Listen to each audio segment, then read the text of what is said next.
तवील इंतजार के बाद अदाकार फवाद खान मारूफ वेब सीरीज मिस मार्वल में जलवागर हो गए। अदाकार वेब सीरीज में हसन नामी नौजवान का किरदार अदा कर रहे हैं। सोशल मीडिया पर सारिफीन उनके किरदार की काफी तारीफें कर रहे हैं। मिस मार्वल की 5वीं किस्त में फवाद खान को पाकिस्तान बनते वक्त के दौर में दिखाया गया है। इसमें वो और महविश हयात एक साथ नजर आते हैं। यह सीरीज एक पाकिस्तानी खानदान की दास्तान है। मिस मार्वल की कहानी पाकिस्तान से ताल्लुक रखने वाली कमाला नामी लड़की के गिर्द घूमती है, जो मार्वल के किरदारों की बहुत बड़ी मद्दा है और फिर उसके पास भी सुपर पावर ताकतें आना शुरू हो जाती हैं। सीरीज की नई किस्त हर बुध को रिलीज की जा रही है। मिस मार्वल में फवाद को देखकर समाजी राब्तों की वेबसाइट ट्विटर पर सारिफीन खुशी से फूले नहीं समा रहे।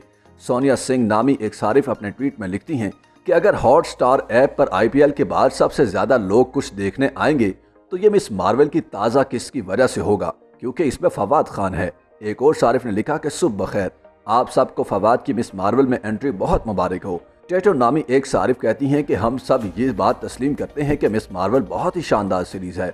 एक और खातून ट्विटर सारिफ सारा का कहना था कि अगर फवाद खान मेरी तरफ ऐसे देखें तो मैं बेसाख्ता जल कर मर जाऊं। मिस मार्वल में फवाद खान के अलावा महविश हयात खान और फरहान अख्तर भी काम कर रहे हैं, जबकि कमाला का मरकजी किरदार पाकिस्तानी नयाद कैनेडियन अदाकारा ईमान वेलानी ने अदा किया है।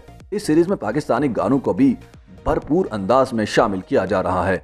अभी तक की एक साथ में अली सेठी और शाइक गिल का गाना पसूड़ी, हसन और रोशान का गाना दिल डूबे, आबिद बरोही का गाना दिसिबी सॉन्ग, तलाल कुरैशी और नसीबो लाल का गाना आग, नाजिया हसन और शोहेब हसन का गाना डिस्को दीवाने, सज्जाद अली का गाना बेबयाना और मुसरत नज़ीर का गाना मेरा लॉन्ग गवाचा को सीरीज का हिस्सा बनाया गया है।